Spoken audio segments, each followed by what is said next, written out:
আসসালামু আলাইকুম প্রিয় শিক্ষার্থীরা, আশা করি আল্লাহর রহমতে আপনারা সবাই ভালো আছেন।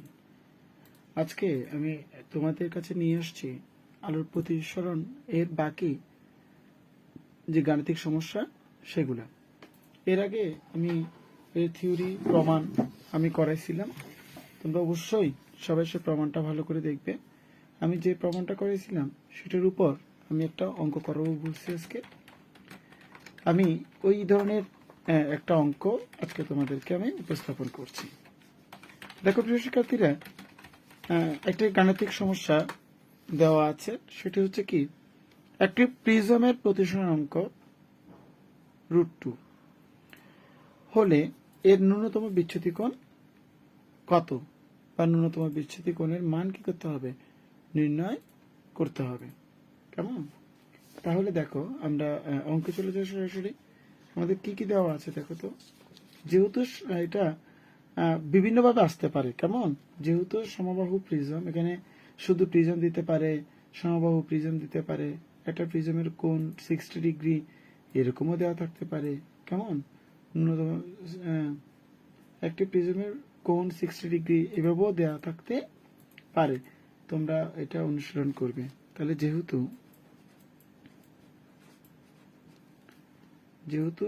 সমবাহু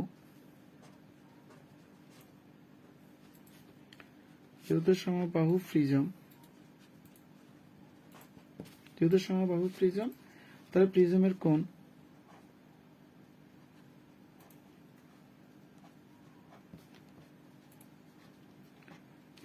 কোণ সমান 60 ডিগ্রি। ঠিক আছে? প্রশ্নটা দেওয়া থাকতে পারে, আর না দিলে তোমরা 60 ডিগ্রি ধরবা। কেমন? আর প্রতিসরণাঙ্ক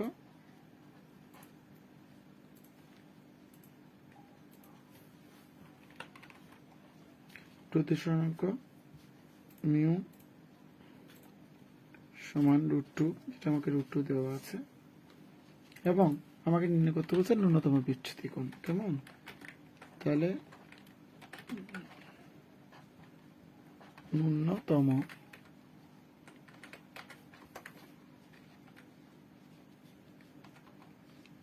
বিচ্যুতি সিগমা এম সমান হোয়াট। আচ্ছা, এবার আমরা যে জানি সূত্র, যেটা আমরা প্রমাণ করেছিলাম, আমরা আমাদের জানা সূত্রে আসি। আমরা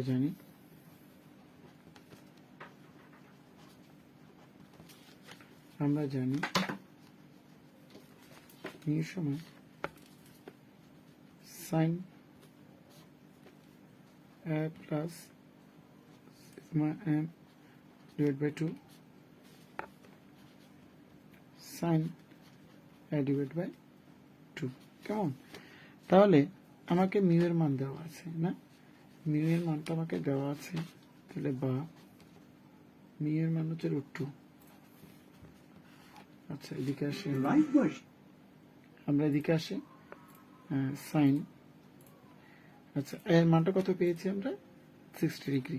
এর মান পেয়েছি 60 degree plus sigma M divide by 2 sine. এর মানটা পেয়েছি আমরা 60 ডিগ্রি ডিভাইড বাই কত? 2। ঠিক আছে? তাহলে আমরা মানটা বসাই ফেললাম। এরপর কি করা যায় দেখো, বা √2 সমান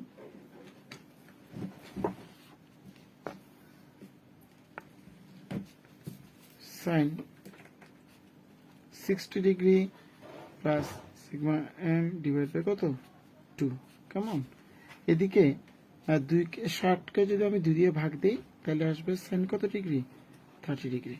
কেমন? Sine 30 degree. এবার আমরা আর গুণন করে ফেলি। কেমন? কোনাকুনি গুণ করি, আর গুণন করি। যেহেতু √2 নিচে এক আছে, এক দিয়ে যদি এটাকে ভাগ দিই আমরা, তাহলে আসবে কত? Sine 60 degree plus sigma M divide by 2।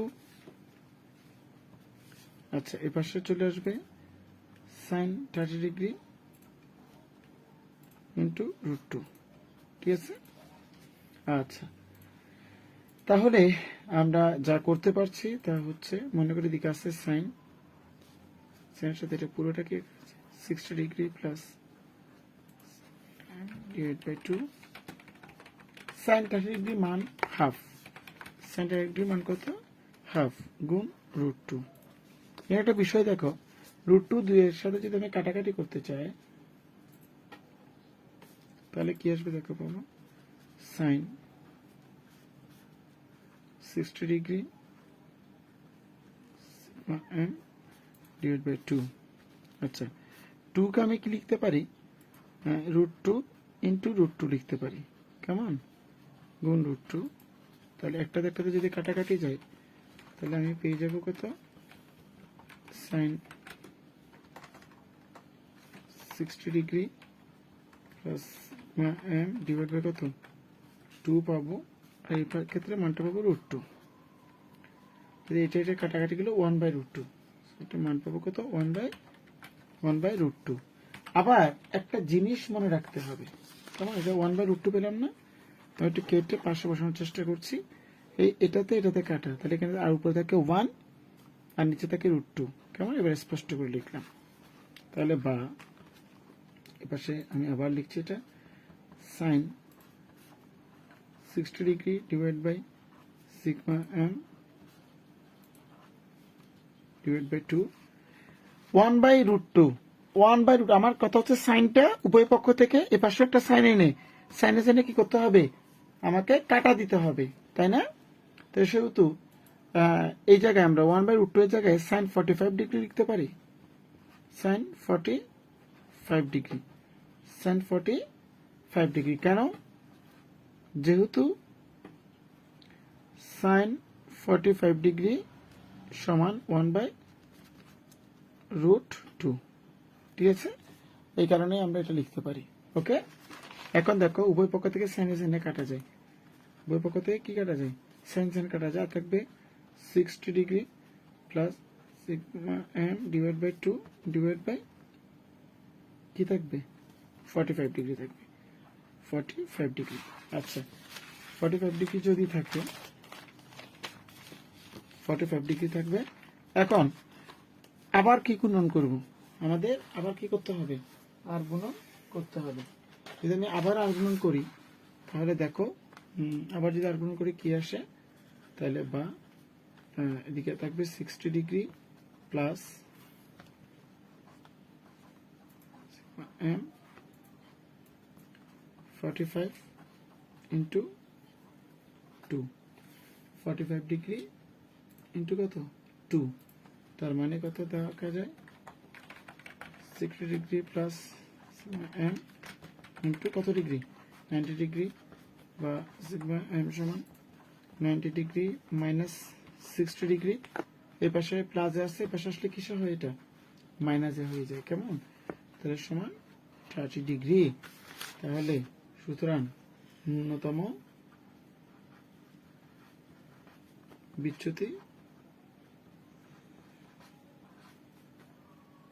সমান 30 ডিগ্রি, অ্যান্সার। কেমন, দেখো খুব সহজেই আমরা সূত্রটা ব্যবহার করে গসাগু লসাগুর মাধ্যমে বীজগণিতের নিয়মে আমরা কি করতে পেরেছি, অঙ্কটা সমাধান করতে পেরেছি। আশা করিও তোমরাও কি করবে, এটি আমার ভিডিওটি মতো করে তোমরা একটা প্র্যাকটিস করবে, আর প্রবলেমটা তো থাকলে তো স্যার আসি, স্যারকে জানাবো, কেমন। আচ্ছা, আমি তোমাদের জন্য আরেকটা অঙ্ক রেডি করার চেষ্টা করেছি। দেখো, একটি উত্তর লেন্স হতে 0.3 মিটার দূরে, একটি উত্তর লেন্স হতে 0.3 মিটার দূরে একটি বস্তু স্থাপন করায়, অর্থাৎ রাখায়, একটা বস্তু রাখায় 3 গুণ বিবর্ধিত একটি বাস্তব প্রতিবিম্ব গঠিত হলো। মনে আছে তোমাদের, আমি বিবর্তিত নিয়ে আলোচনা করেছিলাম, বিবর্ধন m, হ্যাঁ, 3 গুণ বিবর্তিত একটি বাস্তব প্রতিবিম্ব গঠিত হলো, লেন্সের ফোকাস দূরত্ব নির্ণয় করো। কেমন, আসো আমরা অঙ্কটা সমাধান করি।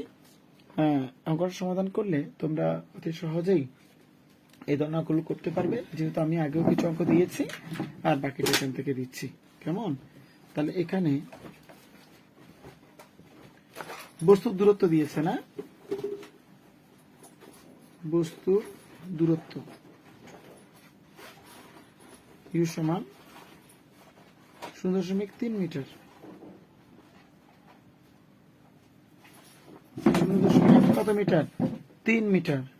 তাহলে এখানে মিটার রাখলে তো হবে না, এটাকে সেন্টিমিটার নিতে হবে। কেমন? তো 1 মিটার সমান 100 সেন্টিমিটার। এই যে এইভাবে করে আমার আসলো 30 কত সেন্টিমিটার আসবে। কত আসবে? 30 সেন্টিমিটার আসবে। 1 মিটার সমান 100 সেন্টিমিটার। এটা ধরে মিটারকে কোথায় আনতে হবে? সেন্টিমিটার নিয়ে আসতে হবে। তাহলে আসলে এখন বিবর্ধন কি আছে বাবা?